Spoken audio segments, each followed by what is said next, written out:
Welcome to the Tuesday edition of Juan's World, and of course today is New Year's Eve, counterpart to a week ago when Tuesday was Christmas Eve.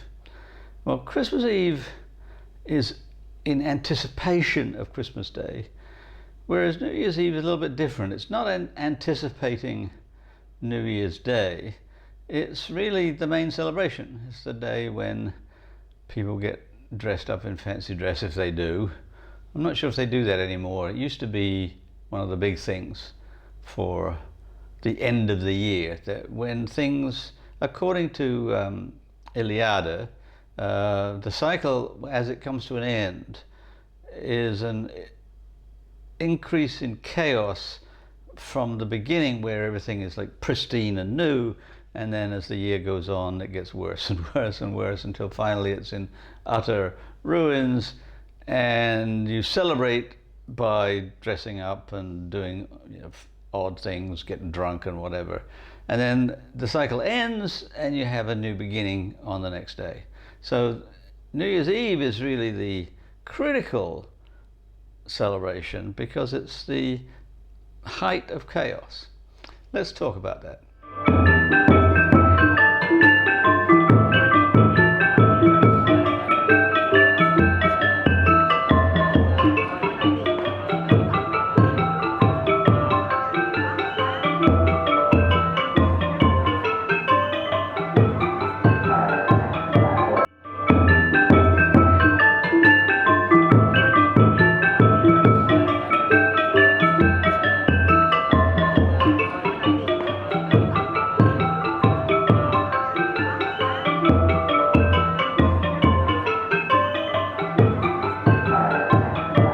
Well, I don't celebrate New Year's with things like resolutions for the new year.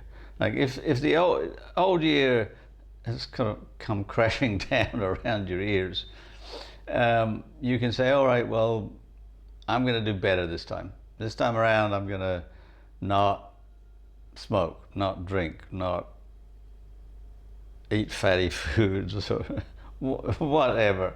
Or positively, I'm going to learn a new language, or I'm going to go back to university for some qualifications, or what have you.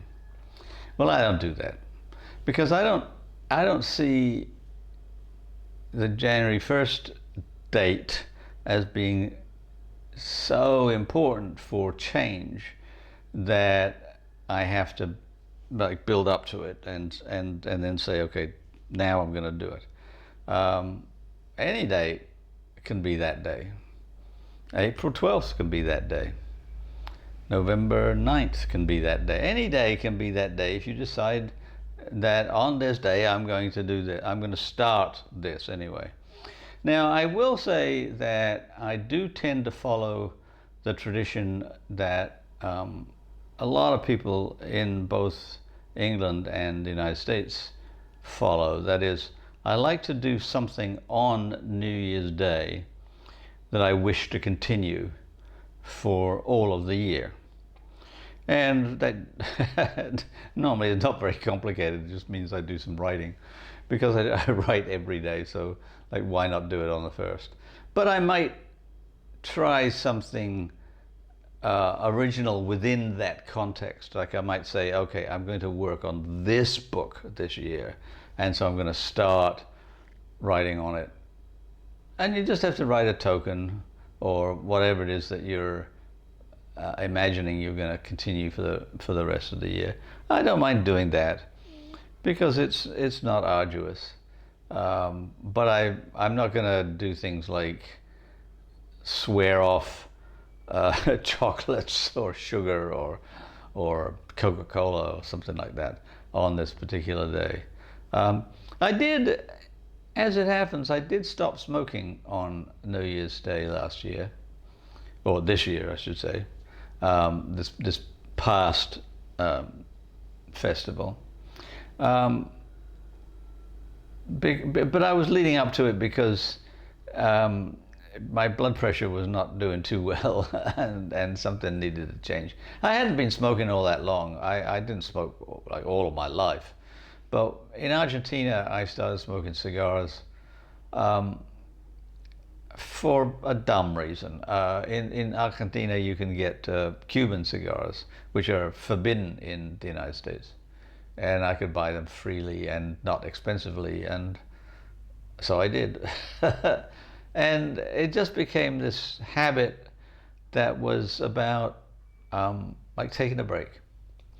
You know, I'd be working on my particular contract or proposal or book or whatever, and you know, work on it for 12, 14 hours a day. Periodically needed a rest, and I'd, you know, get up, go onto my balcony where I have a nice easy chair and puff away for a minute or two. And sometimes it was just what I needed in order to reorient my ideas. You know, I would like be stuck on a chapter and I'd just sit out in the sun, puff on a cigar, pick up some ideas, and then go back to work. Well, my blood pressure was just creeping up and up and up. I was getting towards 140/90, which is hypertensive for somebody my age. You know, the American Cardiology Association cuts a bit of slack to people my age, and I'm going to be 74 in March, and so you know they expect your blood pressure is going to just creep up and up and up, and they don't worry about it too much. But once it hits 140/90, then they start to get concerned and they want to put you on medication and so forth. And I didn't want that. I don't like being permanently attached to medication, so I quit. And my blood pressure's gone down. Not only not smoking cigars, I ride my bicycle every day, or I walk. I eat a healthy diet. Don't drink any caffeine, don't use salt in my cooking. So there's a bunch of things, but that helped. And now, this morning, my blood pressure was 126/70, which is pretty good for a person my age. Pretty good for a person any age, except very young. So you know that was a good thing to do. Other than that, I like to do different kinds of cooking on New Year's Eve and New Year's Day. And I haven't started either yet, so I can't really give you a lot of contemporary photos, although I might be able to dig up some from past years as I'm talking. On New Year's Eve, I like to do something Japanese. And for I mean, a very amusing reason. Way back, like in the early 1980s, when I first met my wife, and we lived on campus where I taught, which was in Westchester County near White Plains. And there was a pretty big and comprehensive Japanese market in a couple of towns over, fairly easy to get to. And I don't remember how it happened, but I had bought a couple of really substantial Japanese cookbooks with a lot of recipes in it. I mean, a lot of noodle stuff and dumplings and vegetables and tons of stuff. Not just your standard like sushi and sashimi, which is pretty much what people in the United States think Japanese food is. So I sort of had this idea, like, well, yeah, look, why not do a Japanese meal for New Year's Eve? And so we went down to the supermarket thinking it would be an easy in and out, because it was not a very well frequented place normally. But when we got there, it was just jam-packed. They had actually installed 2 extra cash registers to take care of all of the people checking out. Normally they just had 1, so they had 3, and they were still like overloaded. And we found out, surprise, surprise, Japanese culture is very much involved in New Year's Eve, and they love it. And they've got very special recipes for New Year's Eve. And so all of the Japanese, well, not all, like in Westchester County, there are a ton of corporate headquarters, including those for Japanese companies that operate in the United States. And so there are tons of Japanese families in Westchester County, not necessarily, living off Japanese food, but on New Year's Eve they want to, and so all of the housewives in particular, not the men, because they were the ones who were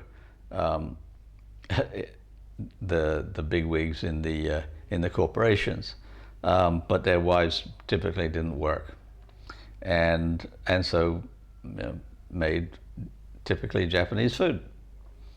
I used to know not a lot of those families, but some of them, because their sons and daughters often came to my university, and so I knew them that way. So anyway, I I did get my various bits and pieces of miso and dashi and gyoza and burdock and whatnot, and made a meal. And then every year after that, my wife and I used to go to a Japanese restaurant. It was a lot, not cheaper, but it's a lot simpler. And once I left the United States, I just kept it up. So now I will always make soba, which is a buckwheat noodle, and it can be made in a broth, or more commonly it can be served either hot or cold, but with a dipping sauce. The dipping sauce normally just made up of mirin and soy sauce, that kind of thing. I'll probably this year, because I've just completed some marinated soy eggs and soy pork, so I may add that. It's kind of like ramen, but with these buckwheat noodles. And probably some gyoza, that's dumplings, but shallow pan fried. And otherwise we'll see. And then for New Year's Day, I always make 2 dishes that are very common in the south of the United States. One is Hoppin' John, which is a mix of black-eyed peas and rice with bits and pieces added, might be some ham or some vegetables or whatever. The black-eyed peas supposedly representing coins, and then a soup made of greens and potatoes called pot liquor soup. And I'll spell it on a crawl here, because the word liquor, I mean, it's spelled L-I-K-K-E-R, so it looks like lick, like pot licking, but that's not it. It's liquor, like it's a misspelling, if you like, of L-I-Q-U-O-R, and it comes from the fact that typically in the towns in the U.S. South, greasy greens are a common vegetable, and to cook them, you take a load of collards in a very big pot, in a lot of water, and with a big slab of salt pork, and you boil them down for hours and hours and hours. When I lived in the Tidewater, when I was doing my PhD fieldwork, my landlady used to finish up the breakfast stuff, and then would put the collards on, and so that they would start about 9 o'clock in the morning, and she would boil them until dinner time, which was about 6 o'clock in the evening. So like 9 hours of cooking, and she'd serve them up with the salt pork, which you could slice bits off to have with it, and she'd also like sometimes put vinegar on the greens. And what remains is the pot liquor, because you don't want the greens to have any water with them. You just want them to be plain. So you've got this making of soup in the pot. You can add potatoes. You can shred up some of the collards and maybe a bit of the salt pork, and you've got pot liquor soup. And I can't get collards here in Cambodia, of course, but I can get greens. So I'll make some kind of soup with greens and potato and ham and what have you. And the greens represent paper money. So you've got paper money and coins for the future, in theory anyway. So that will be my main way of celebrating. And I also have a tendency on today to look back on the past year and to look forward to the future year. And looking back, okay, like 2024 was a pretty good year for me in a lot of ways, not so good in other ways. So like a normal year, except for the fact that this year I published 4 books. And it kind of surprised me because I wasn't expecting it. I mean, you'd think I'd know because I was doing all the editing and proofing and what have you. But it was only until November when I was like dressing up my CV a little bit, and I said, "What? My God, I've published 4 books," and I've still got some contracts that I'm working with. So like I'm hopeful that 2025 I will finally get my textbook on holistic anthropology published, or close to it. See, the thing about publishing is that it's hard work. The writing comes fairly easily to me. It doesn't always come easily to everybody, but I don't find it particularly difficult. But once you submit your proposal, then reviewers are going to say, yeah, we like this, or no, we don't like it, or well, we like it, but it needs to have this and this and this changed. And so you go to your manuscript and you edit and change things, and then you send it off to the publisher, and the reviewers look at it and they say, well, I think this doesn't quite work, and blah, blah, blah. And so you end up editing and editing and rewriting, and then you have to proofread the galleys when they come through, proof pages. You got to construct an index, and on and on and on. So even though you've got a contract and everything is moving forward steadily, it still may take a year or two before you actually get finished books, and that's the part that is really hard.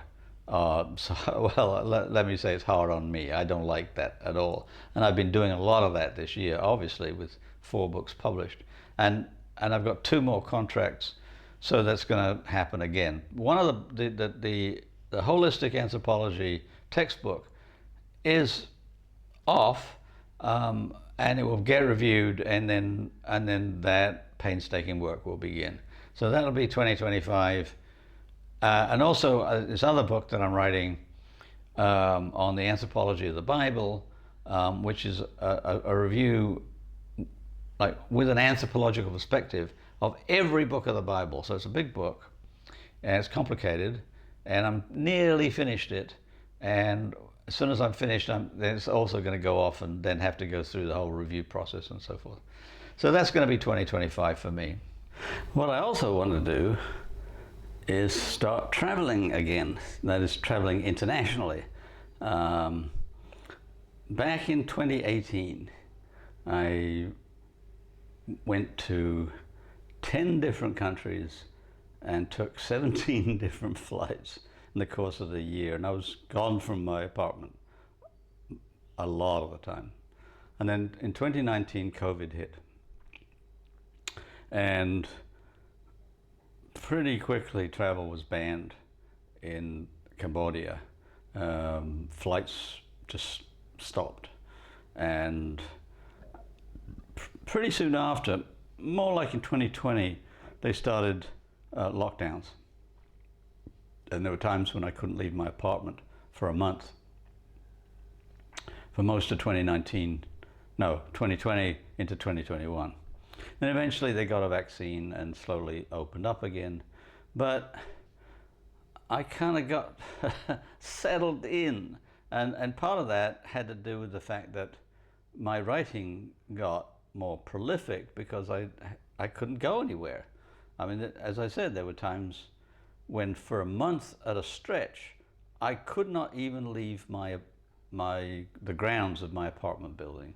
I might, like once in a while, I might be able to go out into the street, and there were a couple of kiosks where I could get some Coca-Cola, which I am addicted to. But otherwise, I was just stuck in my apartment, and I didn't have a lot of variety of the food. I had enough to eat, but I didn't have a lot of variety, so it wasn't very adventurous in my cooking. I would just make a meal to keep body and soul together, and otherwise I would just sit and write. And that's how I ended up with 4 books this year, because I was writing and writing and writing. And if you think of it as like a lot of writing in 2020 and 2021, and then off goes my proposals, and then we start the editing and proofing and so forth. So that's how we end up with printed books by 2024. So I just haven't wanted to get up and out once they started opening up the airways again. They weren't really back up to scratch until last year, 2023. The airport was really buzzing again, and I haven't really had the incentive, partly because I don't really quite know where I would go. I mean, there are places that I would like to go in sort of theoretical, abstract ways, but in reality, I just don't see the impetus. Like for example, one of the things I could do is I could fly to Kuala Lumpur, which I've flown through many times, but I've never actually got out of the airport. And I've got friends there, so I could spend a few days there. Then on to Java, where I've never been, but my doctoral advisor did his doctoral dissertation fieldwork there, and he was the first one who got me interested in Southeast Asia in the first place. And when I was both a graduate student and as a young professor, I got very interested in Javanese traditional music, gamelan music mostly, and I used to go to concerts and also the wayang, the shadow puppets. I got very involved in that as well. That sort of eventually led me to want to come and live in Southeast Asia. So then from Java I could hop down to Darwin, where I've never been, but I'd like to see it, and then another hop to Alice Springs, and then down to Adelaide, where well, not Adelaide itself, but South Australia, where I grew up. But I haven't been back. I've been in touch with a few friends who I knew in primary school and high school, and they've always said, well, if you come down, you can stay with me, and blah blah blah. And I've always thought about it, but every time I wanted to do it in the past, there's been something in the way, especially at Christmas time when my friends have got things that keep them busy. If I go for my birthday, which is March, then there's a better chance, although I'm not sure about the weather. They're just going into the colder weather in March. I think I might be all right. I'd have to check with them. And I think that would, and then from Adelaide, then fly back to Phnom Penh. That's a possibility. Other than that, I don't know. Sumatra, maybe. Komodo, maybe. Philippines, maybe. Don't know. Sulawesi. I'd thought about that. I've been to Borneo, particularly to Sarawak and Sabah, and I've got a lot of friends there, and they keep asking me to return, but that would be more like Christmas next year, maybe. Don't know. So we'll see. So see, the way I think about what people think of as resolutions, I just think of as hopes. Like, I hope to do this. I hope to get away from writing day in and day out with non-stop, and just see some different places. Get my camera out. I'm really kind of fascinated by the idea of returning to the town where I grew up, because I left there in 1965 and never been back, and I'm sure it's very different, but I know that my primary school, like the basic building, is still there. I mean, it was founded in the 19th century, and I think recently they had some kind of major anniversary. I think they'd be interested in an old pupil. My high school went through some changes when I lived there. My father used to teach at the high school, and it had been right in the center of Gawler, which is the town where I lived, but it was small. In fact, it was too small. By the early 60s, the baby boom, like my generation, was getting into secondary school, and they had to grow. My primary school had grown by adding prefabricated classrooms to the grounds, which have all gone now because the baby boom has passed. Like, the main building is still there, but all the prefabs are gone. In my first year of high school, we went to a new building that they were building on the outskirts of the town, where they could expand a lot more, where they could have a big playing field for football and cricket and whatnot, and they, bigger building for classrooms and science and woodwork and everything. And so in the first year, my year was at the new school, whereas the other years still remained at the old school. At the time, there were 4 years of high school: first year, second year, intermediate, and leaving. And there was another year called leaving honors, which was the matriculation year for going to university. But my high school didn't have leaving honors. So my first year was at the new school, second year, intermediate, and leaving were at the old school. And then in my second year, everyone moved to the new school. And that's now, of course, old news. That we're talking about 1963. So I suppose, I've not had much luck with this, I could get in touch with the school and say, I was one of the first pupils at the new school. But I could also just take photos, just look around, see what Murray Street was like. Murray Street is the main street of Gawler, and with shops and hotels, aka pubs, and whatnot. See what's the same, what's different. I think it'd be interesting. I also would like to go up into the Barossa Valley, where we used to go periodically, where they make wine. And there are various places like Renmark, which is a river town, which is pretty common place for us to go for a quick day trip now and again. We used to have friends that lived up in the Barossa Valley, so that's a possibility.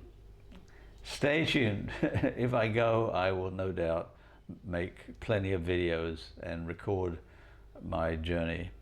Meanwhile, if you like my videos, please tell your friends.